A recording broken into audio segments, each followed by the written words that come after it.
At 16, I was eager to celebrate summer break with my friends Evan and Jake. We planned to rent a hotel room for the night, a quick getaway from our mundane, regular routines and uneventful days.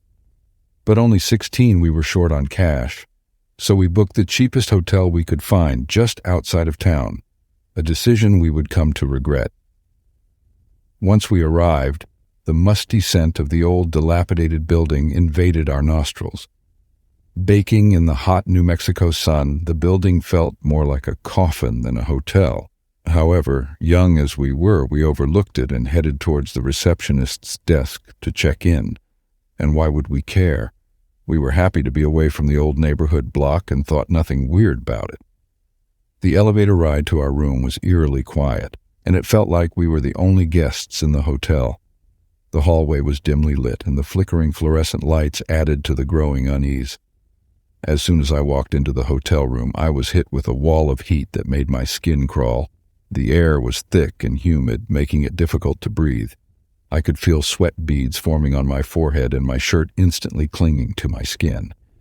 The broken air conditioner whirred weakly, barely blowing any air out of the vents, and the only relief it provided was the slight rustling of the curtains.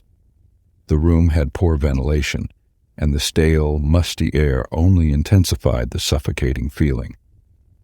The windows were shut tight, and even with the curtains drawn, the relentless sun still streamed in, mercilessly heating the room. The heavy drapes felt like an oppressive weight, blocking any potential breeze that might have provided relief from the sweltering temperature. I could feel the heat radiating from the walls and the carpet, as if the room itself was a sauna. The lack of cool air was unbearable, and I could imagine my body slowly melting into the hot, clammy sheets of the bed. The once plush pillows now felt like rocks, retaining the heat from the room. I longed for a fan or an open window, anything to provide a bit of respite from the unbearable heat. But there was nothing except the broken air conditioner that served as a constant reminder of the unrelenting heat. The thought of staying in that oppressive, suffocating room for another minute was almost unbearable. Quickly, we headed down to the hotel's pool, located on the basement level. But as we approached the entrance, our eyes met with a man towering at 6'3". Seemingly unfazed by the heat, the man was dressed in all black, his face covered by a hood, making it impossible to see his features. My heart raced as he stared towards us without saying a word.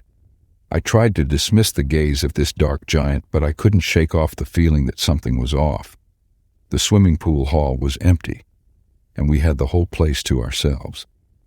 We swam for a few hours. Hidden from the unrelenting sun, the pool felt like a sanctuary for me and my friends, but my sense of unease stayed with me. As we climbed out of the water, I noticed the same man sitting in a chair on the far end of the pool hall, still dressed in black, staring. I tried to make conversation with him. Sir, can I help you with something?" I asked, my voice shaking, but I got no response.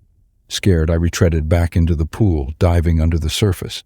It was then that I saw something that made my heart skip a beat. At the bottom of the pool, I saw a figure dressed in all black, and my throat tightened with fear.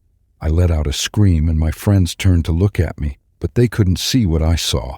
I bolted out of the pool, and as I reached the door, I looked back and saw nothing. The man in black was gone. Later that night, we decided to have dinner at a nearby restaurant. I felt like someone was watching me as I ate, and when I turned to look around, I saw the same man in black staring directly at me, sitting at an empty table on the other side of the dining hall. His eyes were dark, and he had an eerie smile on his face. I could feel my palms sweating as I tried to convince myself I was imagining things. But this time, my friends saw him too. We tried to confront him, but he slipped away before we could reach his table. He were nowhere to be seen. I decided we've had enough, but my friends didn't see the need to leave in a hurry. We could go the morning after, as planned. As we returned to our hotel room, the hairs on the back of my neck stood up. The room felt different, and the shadows on the wall seemed to move. I tossed and turned in my bed trying to sleep, but I couldn't shake off the feeling that someone was in the room with us. Suddenly, I heard strange shuffling noises, and when I opened my eyes, I saw a shadowy figure standing at the end of my bed. I gasped, but I tried to calm myself down, thinking it was the dark hotel room deceiving my eyes. Thirsty, I reached under the bed to grab my water bottle. As I leaned over the left side of my bed, someone grabbed my neck and right arm. I tried to look up, and from the corner of my eyes, I saw the man dressed in all black towering over me. I tried to scream, but he covered my mouth with his hand. He dragged me out of the room, tossing me against the hotel corridor wall. It was dark. I was panicking, unable to deflect this monster of a man attacking me in the night.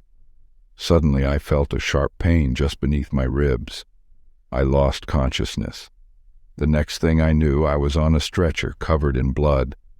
The man had stabbed me, but the commotion woke my friends up, and somehow they chased the man away, and I was rushed to the hospital. The police said they never caught the man who attacked me. No one had ever seen him except my friends and I. I still have nightmares about that night I was almost murdered.